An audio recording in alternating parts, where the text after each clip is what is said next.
We need to think about risk in our fund management process from a perspective of the investment objective that we want to achieve in our funds. So we live in an interesting world. We are experiencing dramatic change in the way that the world is seeing risk management, mainly driven by geopolitical forces, Trump tariffs and the likes, Putin and his wars. And when you consider these things, you've got to stand back and say, what do I want to achieve in the fund? Our funds typically want capital stability, and we want to achieve a risk-adjusted return that exceed our benchmarks. So in an uncertain world, you've got to look at the underlying assets that you invest in. Each asset needs to be considered not just in terms of how volatile the asset is, but how this asset gels with the other assets in a portfolio to give you a optimized portfolio in an environment where uncertainty is the norm.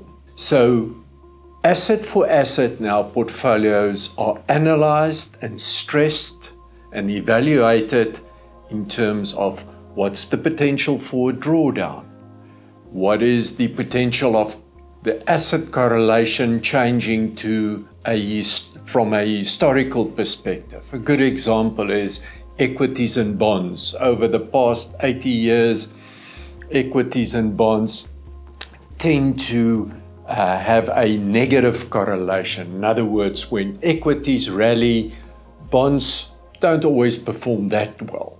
When equities plunge, bonds act as a defensive mechanism. So typically the market used to talk about the 60-40 principle, and it boils down to this correlation.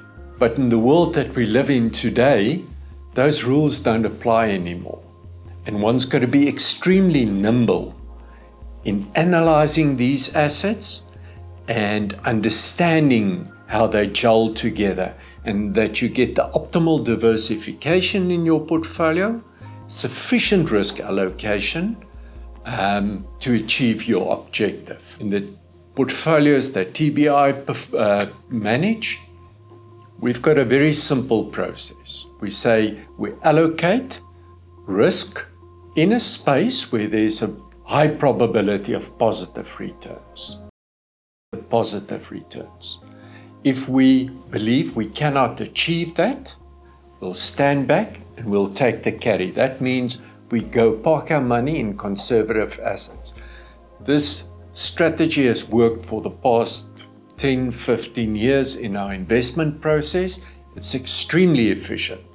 So we are not risk chasers. We only allocate where it's appropriate.